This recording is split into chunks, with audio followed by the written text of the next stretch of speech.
As you know my story, I met someone when I was 25 years old. His name was Earl Schoaf,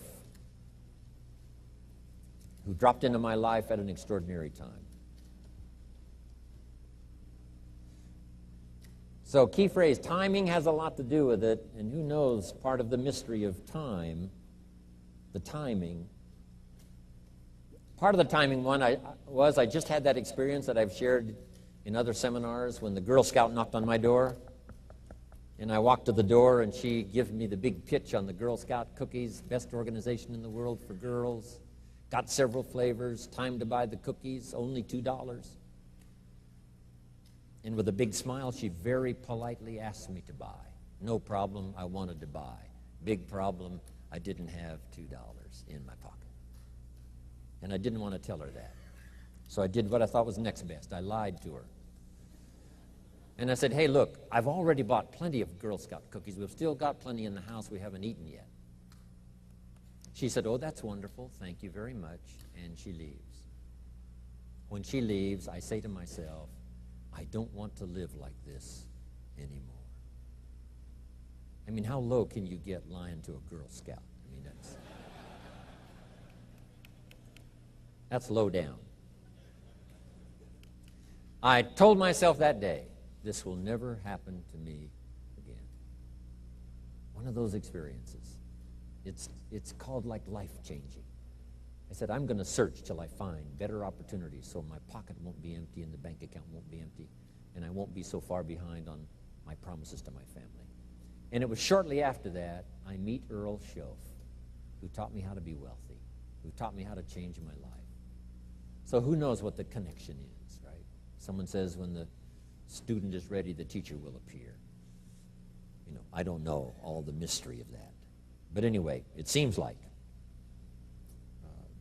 some of those things uniquely happen. But it was Mr. Schoaf over a 5-year period before he died at age 49 who taught me some extraordinarily simple things. He only went to the 9th grade in school, never finished high school, never went to college, never went to university. So he put his ideas and his experiences in very simple language, which I think for me, you know, a kid from the farms of Idaho, that simplicity was so important. Because if it would have been technical, I'd have missed it. If it would have been mystic, I would have, backed away. But it was just basic, blunt, ABC, familiar stuff that I hadn't thought of before. And he did start to remind me, and those ideas changed my life. Mr. Schoaf was the one when I said, this is all they pay. He said, you've been working 6 years, Mr. Rohn, how come you're not doing better? And I said, this is all the company pays. He says, well, that's not true. I said, no, this is my paycheck. This is all the company pays. He said, no, this is all the company pays you. I thought, that's a new way to look at it, right? He said, doesn't the company pay 2, 3, 4, 5 times this amount to other people? And I said, well, yes. He said, well, then this is not all the company pays. It's all they pay you. And if you qualified, wouldn't your income grow 2, 3, 4, 5 times? I said, I suppose. So he said, we don't have to work on the company. We have to work on you. See, that was the beginning of what he called the phrase personal development. I told him things cost too much. He said, no, you can't afford them. I thought, well, that's a new concept. I hadn't thought about that. We put some of the valuable things on the high shelf, so you can't get to them until you qualify. If you want the things on the higher shelf, you've got to stand on the books you read. Every book you read, you get to stand a little higher so you can get the things on the higher shelf. See, I learned those concepts. It was so incredible. And here was the most important one. Success is something you attract by the person you become. See, that phrase changed my life. Success is something you attract by the person you become. Success is not something you pursue. It's like chasing a butterfly. You can't quite catch it. Success is something you attract by becoming an attractive person. See, those were new concepts to me. I'm just working hard trying to make a living.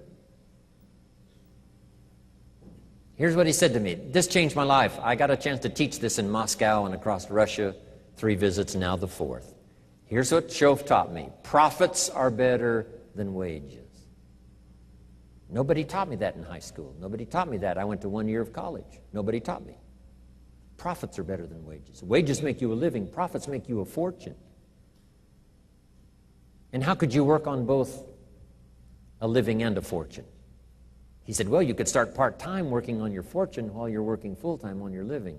I thought, wow. Now he said it's fun to get up in the morning. Not just getting up, go to work to pay the rent, but to get up to go to work to make a fortune. First, to make a living for my family. Second, to make a fortune. And he taught me how to make both a living and a fortune. Guess what I did? I learned how to make both a living and a fortune. And I found out anybody could do it once they get the information. And at age 25, I started receiving this extraordinary information. Here's what he said: your income is directly related to your philosophy, not to the economy. I thought, no one ever told me that. I kept hoping the economy would change. He said, no, your philosophy has to change.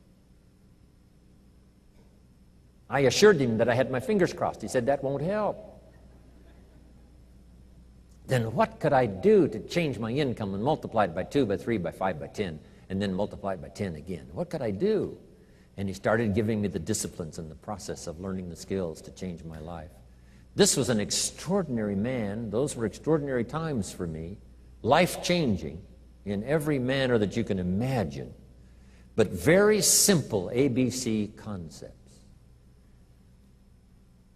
Here's what I learned: not to search for the exotic until you've discovered the basic. And those basic philosophies that he shared with me during that time were life-changing, and he called it personal development.